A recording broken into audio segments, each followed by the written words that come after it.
Dani, thanks for taking the time to talk to us today. My pleasure.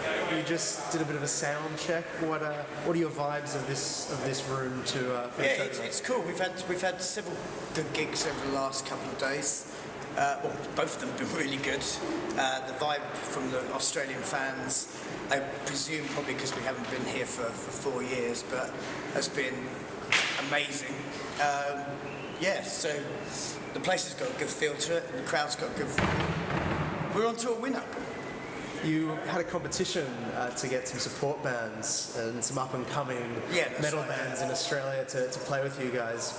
What's your experience been like with the ones that you've played with so far? Cool. I think we definitely chose wisely.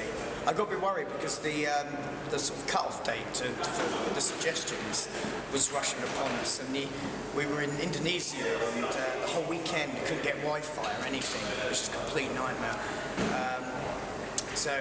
And there were some that I didn't have links to that weren't active. Just managed to do it in the nick of time. So I'm just pleased because both bands thus far have been awesome. These are bands that have no doubt grown up with your music. I mean, when you see those up-and-coming bands, do you feel hopeful about the future of metal and things like that? It does fill my bosom with pride.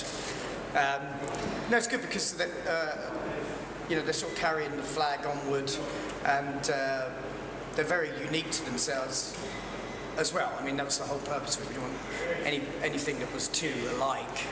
People want to come to a show, they want a bit of diversity and what have you, and I think that was the main premise in picking the bands, were that they were all very unique in their own right.